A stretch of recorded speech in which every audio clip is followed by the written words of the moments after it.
goes 1, 2, 1, 2. He swings the side. See, if he's not swinging at me, then I'm hitting him. His defense is his offense.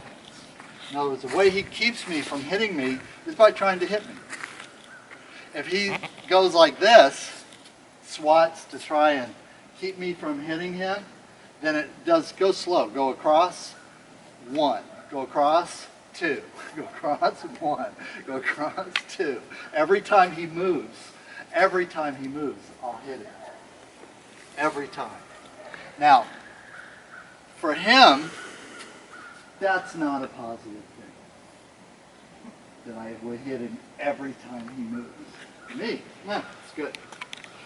Okay? So, which would you prefer? Not get hit at all, or get hit every time. Okay? And it's amazing. Our instinct is to swat when someone's trying to hit us. That's our instinct. Instinctive is to swat. It doesn't work. It's instinctive, but it doesn't work. Actually, if somebody's trying to hit you, it is so much more better if your intention is to not get hit, just to hit them. No matter what, whether you hurt them or not. It's better if you hit them than if you swat to try and keep them from hitting you. They will stop faster and they will stop quicker. Because a person who would try and hurt you or take advantage of you or hit you, especially a man, some women, but mostly it's men, okay? The reason they do it is because they believe in their heart there's no chance they'll get hurt. They believe in their heart. There's no chance that you're going to hurt me. That's why I'm going to beat you up. That's why I'm going to smack you around. That's why I'm going to push you and hurt you. That's the only reason in the world I'm going to do that, because I believe there's no way you're going to hurt me. If the first time I go to get a hold of you, you hurt me, even if you can't beat me up, that's not the point. You put in their mind in that instant the possibility that they could get hurt. And see, they thought it was a net sum zero interaction. I'm just going to take something from you, and there's nothing you can do about it. And literally the second she puts a little hurt on me, I'm like, whoa, how much do I want that? How much am I committed to take, or how much am I committed to hurt? If I then come back and try and hurt you more, one thing you know, I'm committed to hurt you. Now you know you're in a life or death, self-defense, and now you do whatever you can to get away with no regret. At that point, now you know, you're clear, so you don't have to wonder. See, if somebody tries to hit you or hurt you or grab you or squeeze you or anything else against your will, and when they do that, you just hit them one time and you hurt them a little bit. If they come back for more, then you know they are committed and they don't care whether they hurt you or not. They don't care. That shark. You don't have to worry about it. See, a lot of times people say, well, I didn't want to hurt them. I'm saying, while they were choking you, you didn't want to hurt them? And I've actually had students who said, well, I didn't want to hurt them. You know? I'm like, okay, how about this? I didn't want to hurt them either. But that doesn't mean if they try and stab me, shoot me, strangle me, kick me, beat me, or break my bones, that I might not dismember them like an overcooked chicken. It's not because I didn't want to hurt them. I don't want to hurt them. I practice ahimsa. I'm nonviolent. Okay? So if you try to hurt me and I defend myself, I am not being violent. See, it's something that a lot of yogis don't understand. If you try to hurt me and I defend myself, that is not violence on my part. It's not violence. That's called ethical self-defense. You have a right to life. You have a right to your dynamic sphere, your energy bubble, your life energy bubble. And there's not a person on the planet that has a right to take that from you. And so, when the person tries to take that from you and they invade your dynamic sphere, but with violence, they raid you, they raid your sphere, like bandits. right? Going to take your goodies, whatever your goodies are, okay? Whatever happens to them is their karma. In yoga, there are division of caste. There's a warrior caste, okay? The Kshatriyas.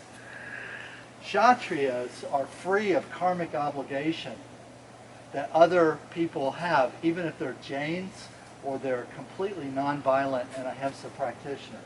And the reason why is that their role in the world and their role in nature is to reflect karma. Because if you delay someone's karma, if there's someone who's a bad person and they're doing bad things and you protect them and you enable them and you support them and you do all this, basically you don't turn them in and you don't let somebody know they're about to get hurt or they're going to rob the bank or shoot somebody or what. If you don't do that because you love them, you are holding up their karma, which is nature's way of giving you a correction. So you can eventually become a good person. And so Indra says, let your arrows fly with a good conscience. That the karma that is here is not your karma. So in our tradition of martial arts, Krabi Krabong and in Kali, we teach these stories from the Bhagavad Gita.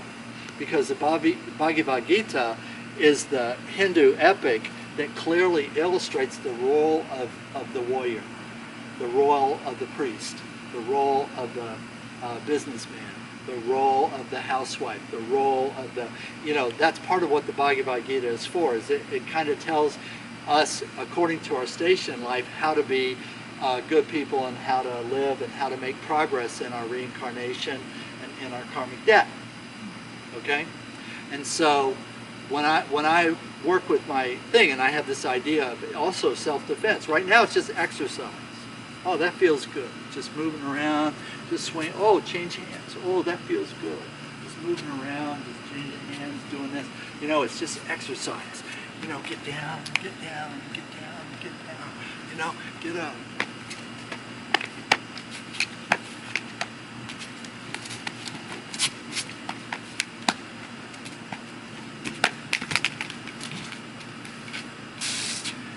Get some blood going.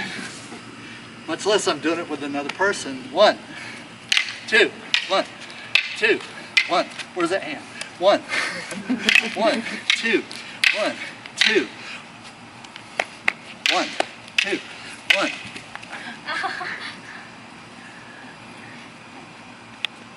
He's a little more perky now than he was a minute ago.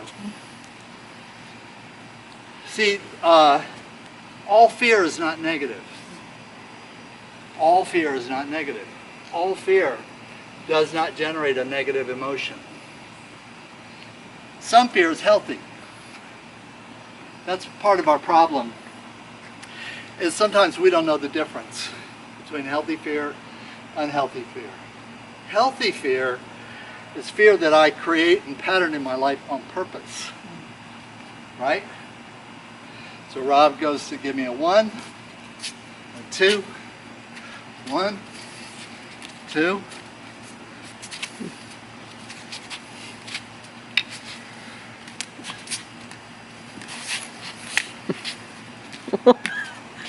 Where's that passive aggression? You can hit me. It's possible. I'm a little bit afraid. He could change up his pace and go, damn it, and just, so just that little bit of tingle on the back of my head while I'm doing this drill, which is called tapping, wakes me up a little bit. I notice that my eyes are a little brighter. That's what it's supposed to do. And that little bit affects every part of me.